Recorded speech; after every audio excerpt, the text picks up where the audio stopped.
Welcome back my channel wander a journeys. ఇది Goa trip day 1 part 3 video. Water sports అయిన తర్వాత మేము home స్టేకి వెళ్ళి ఫ్రెష్ అయిపోయి లంచ్ చేసేసి మళ్ళీ రెడీ అయిపోయి బయటకు వచ్చేసాము. సో నార్త్ గోవా అంతా మేము బైక్ హైర్ చేసుకొని బైక్లోనే తిరిగాము. సో ఫస్ట్ మేము అగోడా ఫోర్ట్కి వచ్చాము. ఇది హెరిటేజ్ నచ్చిన వాళ్ళకి అయితే ఎక్స్ప్లోర్ చేయొచ్చు, వన్ టైం బాగుంటుంది, తిరగచ్చు. సో ఇది సన్సెట్ టైంలో వస్తే చాలా బాగుంటుందట, బట్ మేమైతే సన్సెట్ మిస్ అయ్యాము. మీరు నెక్స్ట్ టైం వచ్చినప్పుడు సన్సెట్ మిస్ అవ్వకుండా టైంకి వచ్చేసి చూడండి, చాలా బాగుంటుంది. సో ఇది అగోడా ఫోర్ట్ తర్వాత మేము ప్యాంజిమ్ వచ్చాము. మేము కెసినో ఫస్ట్ టైం ఎక్స్పీరియన్స్ అనమాట, ఎప్పుడు వెళ్ళలేదు కాబట్టి మేము కెసినో ముందే ఆన్లైన్లో టికెట్స్ బుక్ చేసుకున్నాము.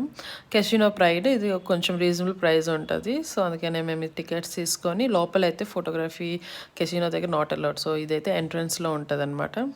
సో మనము ఇది కెసినోదే షిప్లో కదా, గోవాలో షిప్లో ఉంటాయి అన్నీ. సో షిప్లోకి వెళ్ళాలంటే ఫస్ట్ బోట్ ఎక్కి బోట్ నుంచి వెళ్ళాలి. నెక్స్ట్ వీడియోలో చూద్దాం.